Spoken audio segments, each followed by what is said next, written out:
Alright, now in order to put this all together, you basically need to put the two assemblies side by side on the bench and align them so that this gear is going to engage this small gear on the end, and this large gear right here on this end is going to engage this gear that's actually fixed or is part of the actual shaft on this side. And then when you carefully pick up this whole assembly, this shaft right here is going to have to go through this bearing and through the new seal, and at the same time you're going to want this small diameter on the end of this shaft right here to go into this bearing right here. And you're doing all that all the time, trying to keep this all together and from falling apart. To make things a little easier for me, what I'm going to do is I'm going to take this spacer right here, which is going to have a tendency to want to fall off. I'm going to take this spacer and I'm going to position the spacer right on the bearing right there. And that way when I tip this whole thing up, hopefully I won't be losing too much. So I got to put the camera down and try this.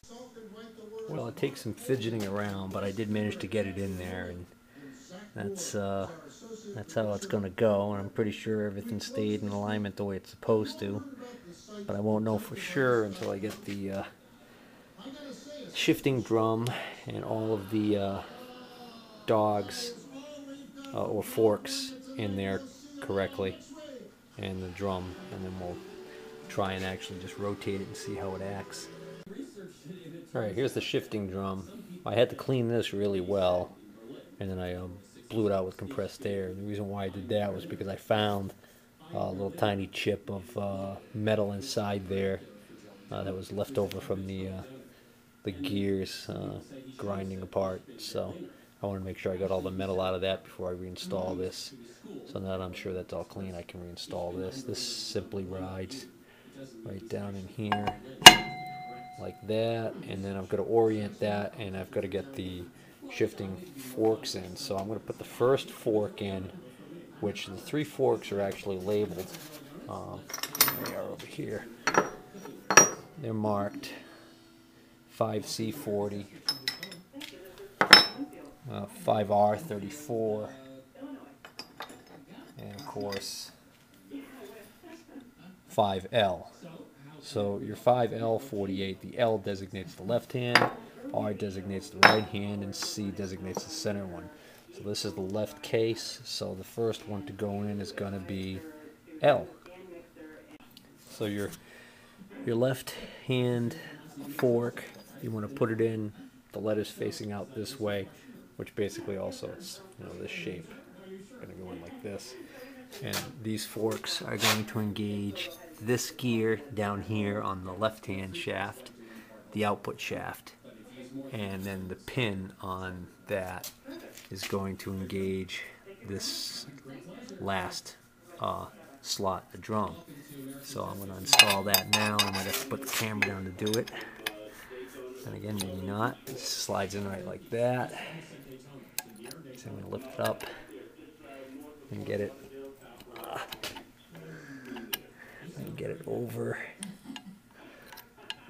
Alright, I gotta wiggle that to get it in, but basically I'm gonna get that over into position. There we go. Okay, so now that one's in position, and then I'm gonna get the center one, so that's your 5C40 here, and again this one now is going to go in.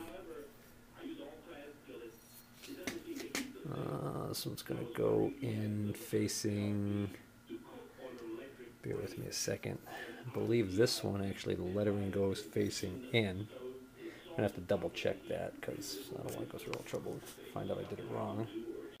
Okay, the lettering does face out on this one also, because actually these parts of the fork right here have to engage this gear right here on the right hand shaft, and that basically when that engages that, the pin here where my finger is actually is going to go into the drum. If you flip this over the wrong way, you'll see that when you put this in, well, now the pin's facing the wrong way, it can't engage the drum. So that's why it's got to be like that, but it's got to be in that way. With the crankshaft still out, it's actually easy to do. Just slide it in this way and slide it over. Actually, maybe not. I got to do it from the other side. I got to put the camera down and do this. Okay, so that one there, I just kind of went in from this way and kind of around the corner there, and it slipped in. And of course, you got to wiggle the gear a little bit to make sure you get it to go in. And once you get that in, make sure that that pin goes in that slot on the drum. And now I've got 2 of those holes lined up, and now I'm going to get my third fork. And the third and final fork is your right-hand fork. So this one's going to be closest to me. And that is going to go into right here on that gear. And then it's going to swing over. And the pin on this is going to engage this last groove. And I'm going to have to wiggle that, put the camera down and wiggle that into position. And once I've got that into position, I'm going to insert this long shaft after I clean it. Alright, and now with the pin in there, you can see when I rotate the drum, it actually actuates the 3 forks where it's supposed to, or so we think.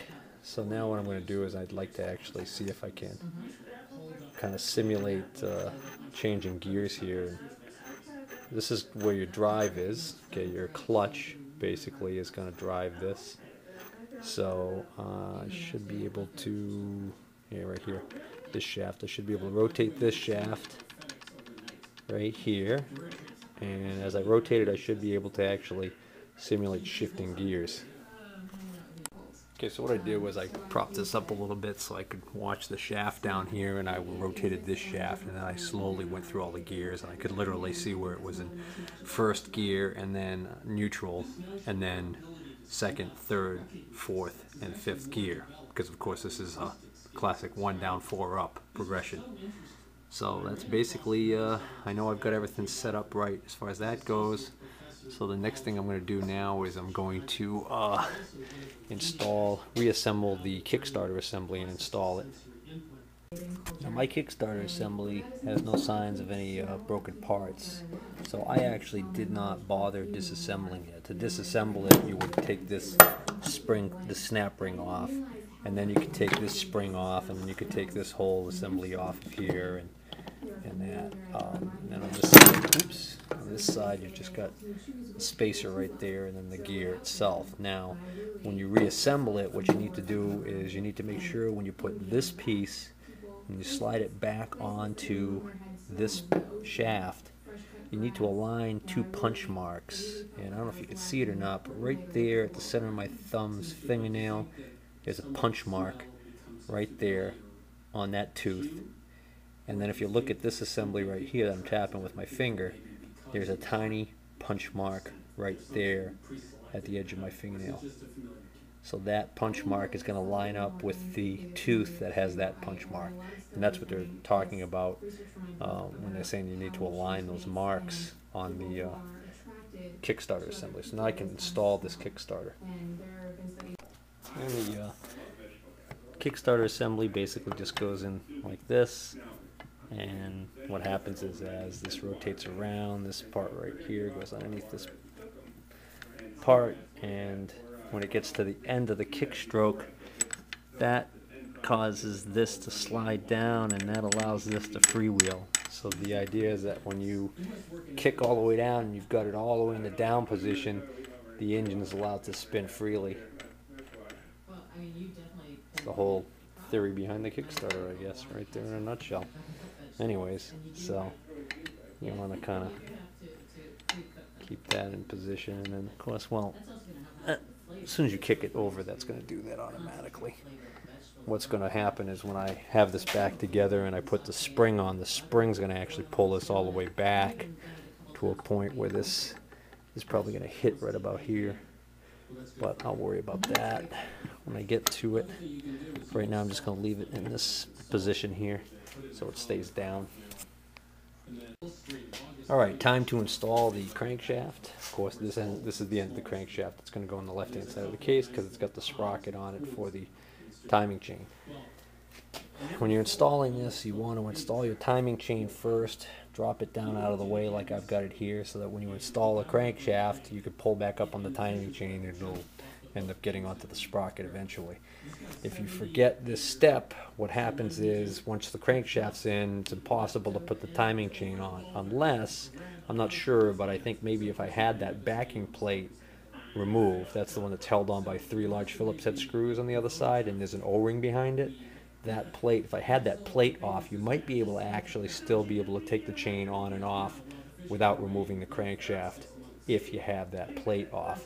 That might be a design built into the design so that you can remove or change a broken or bad timing chain without having to split the crankcase, but I'm not sure on that. So I'm going to install the crankshaft. Okay, so I got my crankshaft almost all the way installed, but you got to kind of play around with the fact that the timing chain has a habit of wanting to fall into a position there where it might actually interfere. But once you get it hooked onto the sprocket, then it pretty much will be out of your way, and you can get the crankshaft bearing over here to fully seat into its position.